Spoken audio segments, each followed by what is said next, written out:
she froze in place. On the other side of the glass, just inches away, two small brown eyes blinked back at her. The bear cub wasn't snarling. It wasn't breaking in. It was simply peeking. The snow fell in sheets, heavy enough to swallow sound. The woman crouched against a half-fallen tree, arms wrapped tight around her ribs, the last of her strength already spent. Her pack lay open at her side, nearly empty. One object remained inside, a crumpled piece of bread. Her throat ached with hunger. She had been rationing for days, cutting away smaller and smaller pieces each night, praying the storm would break before she starved. But now, she knew this was it. One bite, one swallow, and she'd have nothing left. Her trembling fingers reached for it, and then she heard it. A crunch in the snow. She froze. Her pulse slammed against her ribs. Slowly, she lifted her head. There it was. The bear. It was massive, its fur thick with frost, its dark body moving slow but sure through the drifts. Its breath hung in clouds, ears twitching, nose lifted to the air. For a moment, she thought her starved brain was inventing things, some final hallucination. But then the ground shook as it came closer, and there was no mistaking the weight of it. Her stomach twisted with terror. She should have run, should have hidden, but there was nowhere to go. The bear stopped only a few feet away. Snowflakes clung to its fur, sparkling in the dim light. Its head lowered, eyes fixed on her, then on the bread clutched in her hand. Her chest heaved. She pressed back against the tree, shaking. This is it. This is how I die. But something inside her, a strange, desperate instinct, moved her hand instead of hiding it. Slowly, she stretched out her arm. The bread trembled in her palm. The bear's nostrils flared. It stepped closer. Every breath she took felt like glass in her lungs. Her eyes burned, her throat caught. All she could hear was the crunch of its paws in the snow. And then it was there. Its great head hovered over her hand. For a terrible second, she thought it would lunge. But instead, it bent lower, lips brushing her palm as it plucked the bread away. Her heart nearly burst out of her chest. The bear chewed, slow and deliberate, eyes still locked on hers. Then it lifted its head, the faintest huff of breath escaping its nostrils. Her hand dropped. She was shaking so violently she thought she might collapse. The bear turned. And in the silence of the storm, it walked away. She stared after it, chest rising and falling in sharp gasps, unsure if she had just saved herself or sealed her death. Because now she had nothing left. And the bear had everything. The woman has given away her last food, and now the bear is gone, leaving her with nothing. David's heartbeat pounded in his ears as the forest seemed to close in around him. The mist hung heavier now, settling on wet leaves and twisted branches, each droplet catching the faint, filtered light like tiny, trembling prisms. The bear remained immovable, standing solidly on the trail, muscles coiled, eyes unwavering. David could feel the sheer weight of its presence pressing down on him, a primal force, indifferent to human expectations, yet intensely aware of every step, every movement. He took another cautious step backward, trying to maintain space without turning his back. The cub shuffled further behind its parent, small paws slipping on moss-covered rocks. David felt a mixture of relief and anxiety. The bear wasn't advancing, but neither was it retreating. The realization sank into him that his every action had to be precise, deliberate, and calm. Nature had its rules, and he was merely a participant in a game governed by instincts far older and more honed than his own. He spoke again, voice low, almost trembling. "I'm leaving. I won't hurt you or the cub." His words were met with silence, only the faint rush of the river and the occasional drip of water from leaves. The bear's eyes remained fixed on him, head slightly tilted, nostrils flaring as it assessed him. David felt a knot tighten in his stomach. He had prepared for bears in theory, but now that he faced one directly, the theory melted into raw, palpable fear. A sudden movement in the undergrowth to his left made him freeze. A branch snapped under the weight of some unseen animal, and both his and the bear's attention shifted instantly. The cub whined softly, flattening its ears. David realized with a jolt that he was not the only living presence being evaluated by the bear. Its instincts were tuned to protect, to anticipate, to react. One wrong move, one sudden sound, and the delicate balance could shatter in an instant. David's mind raced. He could see the contours of the bear's body, the immense shoulders, thick neck, massive paws pressed into the damp earth. It was perfectly still, yet every muscle seemed ready to spring into motion. The cub pressed closer, tiny claws gripping the moss and debris beneath it, while the bear's massive paw hovered protectively over the small body. It was a standoff, yes, but more than that, it was a display of intelligence, patience, and primal calculation. David knew he had to retreat slowly, giving the bear room while keeping the cub in his peripheral vision. He shifted his weight cautiously, each movement deliberate, heart hammering. He took a deep breath and whispered again, "I'm going. I promise. I'm leaving." The bear's ears twitched, her breath fogged the air as she stared at the shape lying in the snow. Her hands shook, both from the cold and the gnawing in her stomach, as she crouched down, brushing away the powder that clung to it. It was a carcass. Small, a hare, stiff and frozen, but fresh. Its fur still thick, its body intact. Her throat tightened, eyes stinging. Food. Real food. She glanced up at the bear, heart hammering. It stood a few feet away, watching her with dark, steady eyes. Its chest rose and fell, clouds of vapor curling into the storm. It didn't move toward the rabbit. It didn't lunge, or try to reclaim it. It had brought it to her. Her lips parted, but no words came. She didn't know if it was possible, if bears could understand need, or hunger, or mercy. Maybe it wasn't. Maybe she was only imagining some bond because her mind was fraying with starvation. But the hare was there. Her hands trembled as she picked it up, the cold biting through her skin. She had no fire, no way to cook it properly, but right now, raw survival outweighed everything else. Still, she hesitated. Her eyes lifted again. The bear was still watching. Its head tilted slightly, snow clinging to its muzzle. "Why?" she whispered, voice breaking. The bear gave no answer. Just a slow blink. Her stomach twisted violently, tearing away the last of her hesitation. She sank down against the tree again, knife fumbling in her hand as she prepared the carcass with shaking fingers. The first bite made her gag. It was cold, metallic, bitter on her tongue.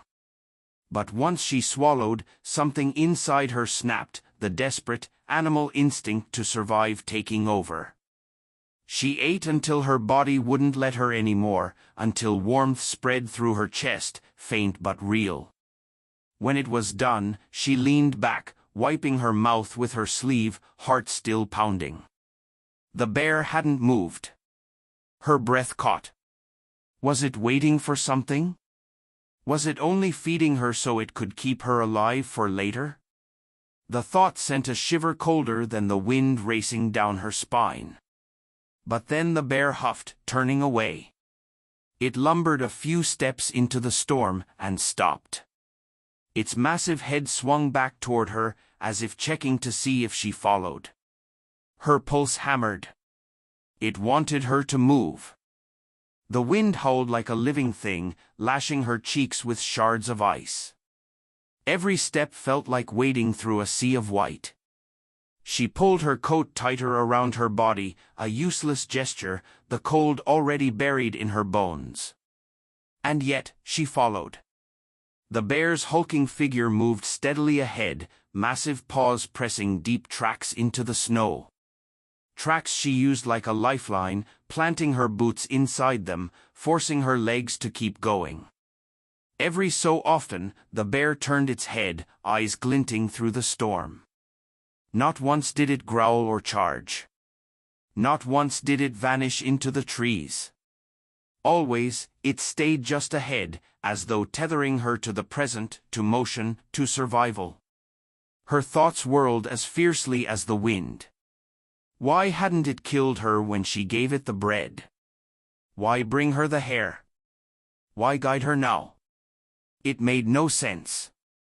She staggered, knees buckling, and for a moment she fell to her hands in the snow, gasping. The cold bit into her palms, the sting nearly unbearable. She half expected the bear to turn then, to strike, to finish her off. Instead, it stopped. It stood a few yards ahead, waiting, its massive body steady against the gale. It didn't move until she forced herself back onto her feet. Her chest heaved. You won't leave me, will you?" The words disappeared into the storm, unheard. But saying them out loud gave her a strange strength, thin as a thread but just enough to keep her moving. The forest thickened as they pushed deeper, trees leaning close, their branches sagging heavy with snow. The storm screamed through them, tearing loose flakes and needles, showering the ground in white. Hours blurred into a cruel rhythm, follow the tracks, stumble, rise again. Always, the bear was there, carving the path, never closer than a few feet, never farther than she could see. And then? The trees parted. Her breath caught in her throat as the land dipped ahead, a hollow in the forest floor. And within it, half hidden by snow and branches, rose a dark shape. A cave. The bear trudged down into the hollow without hesitation, its body disappearing into the shadows inside. She froze at the ridge. Her chest burned with terror. If she followed, there would be no escape. It could be a shelter or a trap. Her legs trembled, every instinct screaming at her to run. But there was nowhere else. Nowhere but the storm. And the storm would kill her faster than the bear ever could. She swallowed, heart hammering, eyes fixed on the black mouth of the cave. Her next step would decide everything. The clearing exploded into chaos. The first wolf scrambled back, its yelp echoing as it limped into the storm. But the others didn't scatter. They surged forward together, dark shapes breaking from the tree-lean, teeth glinting white against the night. The man's chest seized with terror. He clawed weakly at the snow, his body screaming at him to move, to do something, but he was too weak, too broken. All he could do was watch. The bear met them head-on. Its roar shook the forest, rattling through the storm like thunder. Snow flew in sheets as it swung a massive paw, catching one wolf mid-leap and slamming it into the ground with a sickening thud. Another darted in from the side, snapping at its flank, but the bear twisted, jaws flashing, and clamped down on the attacker's shoulder. The wolf howled, writhing before tearing free, blood painting the snow. The man's breath came in short, panicked bursts. His mind screamed at him to look away, but he couldn't. The violence was brutal, raw, terrifying, yet something inside him stirred. Awe. Gratitude. Even hope. But the wolves weren't giving up. They circled, their movements coordinated, patient, clever. One darted close, snapping at the bear's legs. Another lunged from behind, teeth grazing its thick fur. The bear bellowed in rage, spinning, striking, but the pack was relentless. The man realized with a sinking dread the wolves weren't only testing the bear. They were hurting, drawing it away. And if they succeeded, if they pulled the bear from his side, he wouldn't last minutes alone. His pulse hammered in his ears. He tried to shout, but his voice cracked, swallowed by the storm. He tried to move, dragging himself an inch across the snow, his limbs like stone. "Don't leave me, don't leave me." The bear seemed to hear him. Even as it fought, it kept circling back, never straying too far from where the man lay. Each time a wolf lunged closer to him, the bear wheeled, snarling, driving it back with sweeping claws. It was fighting two battles, survival and protection. The man's throat tightened. The fear didn't vanish, but something heavier replaced it. The realization that this wild creature, this beast of the forest, was choosing again and again to stand between him and death.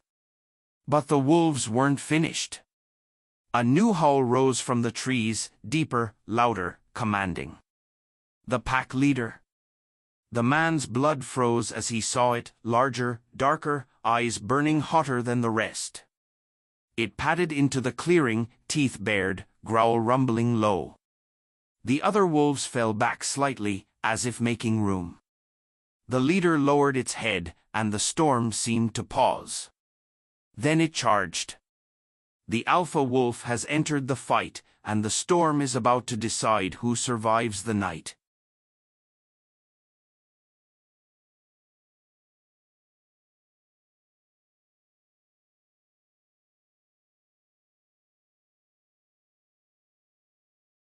The air in the cave felt colder when she opened her eyes. Her neck ached from sleeping against stone, her body stiff and trembling. At first, she thought it was just the storm that woke her, the wind still howling through the forest. But then she saw them. Shadows moving at the mouth of the cave. Her heart slammed against her ribs. She blinked hard, forcing her vision into focus. Figures loomed in the snow, not the massive bulk of the bear, but leaner, quicker shapes. They moved in packs, slinking low, their eyes catching faint glimmers of light. Wolves. Her blood ran cold. She pressed back into the wall, holding her breath. There were 3, no, 4, circling just beyond the entrance. Their paws crunched softly in the snow, ears pricked forward, noses twitching. They smelled her. Her throat closed as one padded closer, slipping into the shadow of the cave. Its lips curled, teeth flashing white in the dim light. A low growl rumbled from its chest, echoing against the stone. Panic clawed up her throat. She reached instinctively for her knife, fingers trembling so violently she almost dropped it. But a single knife against 4 wolves? Hopeless. The growl deepened. Another wolf slipped in behind the first, hackles bristling, eyes locked on her. The others paced outside, tails flicking, waiting. Her breath came in short, sharp bursts. The walls felt like they were closing in, the storm outside sealing her fate. And then? A sound shook the cave. A roar. It erupted from the shadows deeper inside, so deep and powerful the stone itself seemed to vibrate. The wolves froze. The sound came again, deafening, primal, the kind of sound that lived in their blood and told them to run. The woman's chest seized as a massive shape surged forward from the darkness. The bear. Its bulk filled the cave, fur bristling, teeth bared. It charged with a fury that sent the first wolf yelping backward, tail tucked. The others scattered, snapping once before vanishing into the snow, their howls fading into the storm. Silence slammed back down. The woman pressed against the wall, knife still clutched in her shaking hand, eyes wide. The bear turned, chest heaving, breath rolling in clouds. Its eyes flicked to her, steady, piercing, before it lowered its head in a huff, almost dismissive, and settled back toward the center of the cave. Her body wouldn't move. She sat frozen, caught between terror and awe. It hadn't killed her. It had defended her. The wolves are driven off, but the woman realizes the bear is not just sparing her, it is protecting her. The cave was silent again, save for the storm pressing at its mouth. Her knife still trembled in her grip, but her hand felt useless now. What defense could she offer compared to what she had just witnessed? The wolves hadn't left because of her. They had left because of the bear. She couldn't tear her eyes away from him as he lumbered deeper into the cave, his hulking body blending into the shadows. He didn't look back, didn't lunge at her, didn't even seem interested in what she was doing. He simply dropped onto his side with a thunderous weight, exhaling a deep, guttural huff that shook loose dust from the cave walls. Her whole body sagged, adrenaline leaking out of her in waves. She lowered the knife, her arm heavy, and slumped against the stone. Her mind replayed what had just happened. The flash of teeth, the wolves circling, her own useless fear, and then him. Charging forward like some force of nature. A bear, a wild predator, choosing to fight them instead of her. Her lips trembled as she whispered, barely audible above the storm, "Why?" The bear stirred at the sound of her voice, but didn't rise. His dark eyes glinted faintly in the firelight as he watched her. Not threatening. Not friendly. Simply aware. She wrapped her arms around her knees, pulling them tight to her chest. Hunger gnawed at her again, sharper now that the fear had dulled. Her stomach growled loudly, betraying her. The bear shifted, his head lifting slightly. His ears twitched, nostrils flaring. Then, to her astonishment, he rose to his feet. Her body tensed, every instinct screaming at her to back away. But instead of approaching, the bear padded to the cave mouth. Snow swirled around his massive frame as he slipped outside, vanishing into the storm. The silence that followed felt heavier than before. Her chest tightened. Was he leaving for good? Was she truly alone again? She didn't know how long she sat there, shivering in the dim firelight, staring at the dark opening of the cave. The storm howled relentlessly, its icy fingers creeping inside. Her eyelids grew heavy with exhaustion. Then, movement. The bear returned. Her eyes widened. Snow clung to his fur, his paws dragging faint trails behind him. And in his jaws, something unexpected dangled. Branches.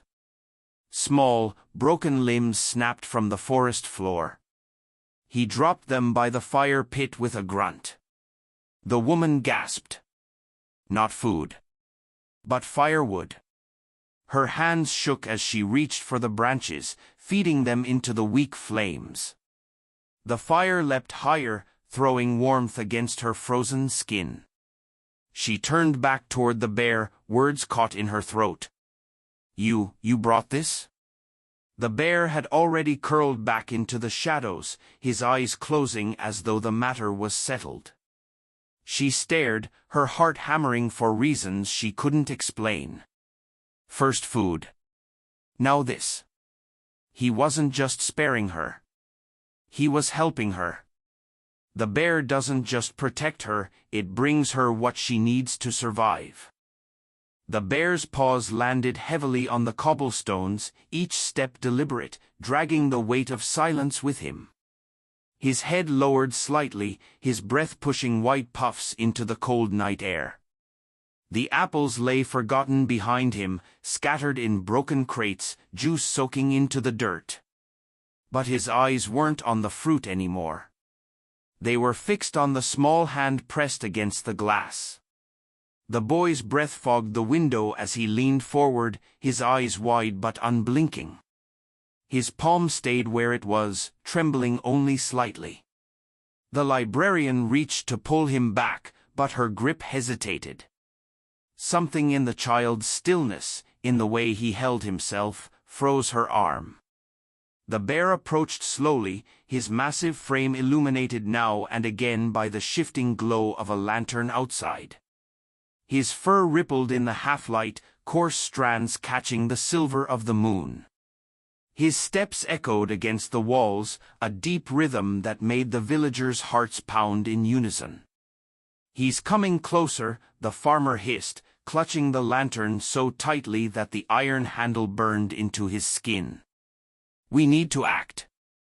"No sudden moves," the librarian whispered sharply, her eyes locked on the bear.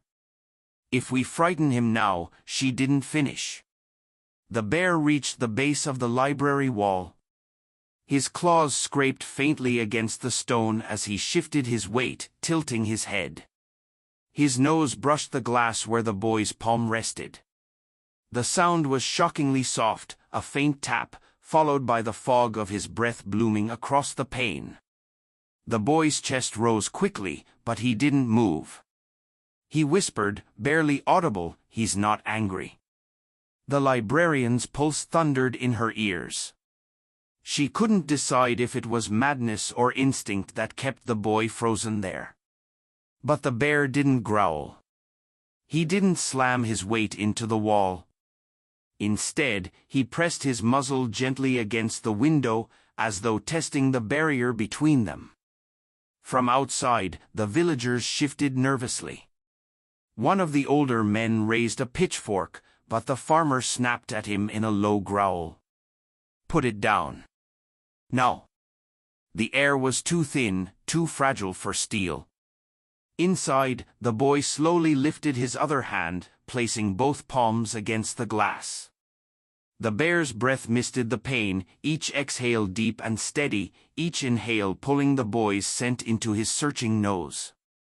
For a long, unbearable moment, nothing moved but the drifting steam between them. Then the bear made a sound.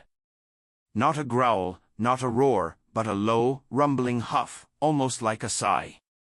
His ears flicked back, and he shifted his weight again, pressing closer to the glass. The pane creaked faintly under the heat and moisture of his breath. The librarian finally found her voice. "Step back," she urged the boy, though even as she said it, her tone lacked conviction. Something in her chest told her this was no act of aggression. This was something else entirely, something she couldn't explain. The boy shook his head slightly, his eyes never leaving the bear's. "He's just looking." But the moment's quiet shattered with the sudden squeak of a loose cartwheel. Someone in the square had shifted nervously, pushing their cart too close against the stones. The sound rang sharp in the silence. The bear's head snapped toward it.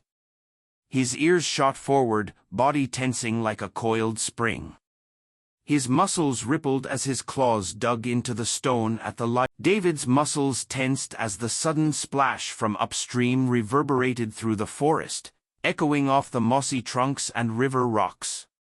The bear's ears swiveled sharply, nostrils flaring as it assessed the source. The cub pressed instinctively closer to its parent, claws digging into the damp soil. David froze, his heart pounding, aware that the tension he had felt for hours was now peaking. Every fiber of his being screamed for caution. One misstep could unravel the delicate balance that had been painstakingly maintained. Through the swirling mist, he glimpsed a disturbance in the water, a large salmon caught in the river's rapid current, struggling against the force of the swollen river. The bear's stance shifted instantly, muscles coiled, massive shoulders rippling under thick fur, eyes locked on the prey. The cub squeaked softly, mirroring the parent's focus and awareness. David realized he was witnessing a crucial life-and-death moment, the culmination of hours of observation, patience, and instinct. He inched backward slowly, careful to maintain his footing on the slippery moss-covered incline. The bear's gaze flicked briefly toward him, amber eyes assessing, but it quickly returned to the river. Its paws pressed firmly into the wet soil, leaving deep impressions, each movement deliberate, precise. The cub mirrored the parent, small paws gripping moss and roots, muscles tensed in anticipation. David's pulse quickened as he watched the adult bear prepare to act, understanding that this was a moment of raw, unfiltered natural behavior. The salmon thrashed violently, water splashing across the bear's paws. The adult remained poised, balancing instinct with calculation. It leaned forward slightly, a massive paw reaching out, but not recklessly, not with aggression, merely to corral the fish toward calmer water. The cub watched intently, amber eyes wide, learning from the adult's measured response. David's breath caught. He was witnessing intelligence, patience, and precision, a rare glimpse into the mind of a wild predator acting with awareness and restraint. The river churned, currents swirling around rocks and submerged logs. David's focus sharpened as he tracked the bear's every movement. The adult nudged the salmon gently, redirecting its path toward a slower eddy where the cub could observe without danger.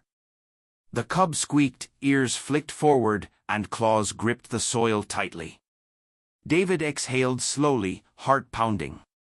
The bear's actions were deliberate, grounded in natural instinct, yet exhibiting a level of intelligence and problem-solving that transcended mere predation. He shifted slightly, careful not to startle the pair. Mist curled around. The forest stretched endlessly around her, a vast world of white silence broken only by the crunch of her boots and the heavy prints of the bear leading her forward. For hours, she followed. The cold bit at her skin, but the fire inside her was different now. She wasn't stumbling blindly anymore. She wasn't waiting for death in a frozen cave. She was moving because of him. At times, she faltered, her legs weak from exhaustion. Each time, the bear paused, waiting until she found the strength to continue. His slow, steady pace seemed made for her, not for the wilderness that he owned. Then, just when she thought she couldn't take another step, the trees opened. Her breath caught.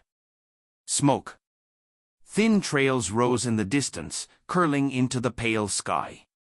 And beneath them, shapes. Cabins. A settlement. Her knees nearly buckled. Home. People. Safety. The bear stopped at the tree line. His massive body was framed against the snow, his head turning slightly as if to watch her reaction. She choked on a sob, tears stinging her frozen skin. She turned to him, words tumbling, broken but desperate. You brought me back." He stood still, silent, his breath clouding in the cold. For a heartbeat, she thought he might move closer, might let her reach out, to touch the creature who had spared her, defended her, fed her, and now delivered her to life. But instead, he turned. Without a sound, he padded back into the trees, his massive form swallowed by the forest, leaving only deep prints in the snow behind. Her heart wrenched. She wanted to call out, to stop him, to thank him, but her voice broke into the wind. She stood there, staring after him until the last flicker of his shadow vanished into the wilderness. Then she turned toward the cabins. Toward life. The villagers rushed to meet her when they saw her staggering from the trees, their hands pulling her close, wrapping her in warmth, voices tumbling over one another with shock and relief. But even as she let herself collapse into their arms, part of her remained with the bear. The wild, impossible companion who had asked nothing, yet given her everything. Later, as she sat by a roaring fire inside the safety of the cabin, a steaming bowl of broth in her hands, her mind returned to him. His eyes in the firelight. His roar that scattered wolves. His silent gift of a hare. And above all, the simple truth. She had given him her last food, expecting death. And in return, he had given her life. She looked out the frosted window into the endless white of the forest beyond. And whispered softly, almost like a prayer. "Thank you." She gave up her last piece of food to a starving bear, and in return, he gave her survival. Sometimes, the most unexpected bonds are the ones that save us. What would you have done if you were in her place? Let us know in the comments, and don't forget to like, subscribe, and share for more true survival stories like this one.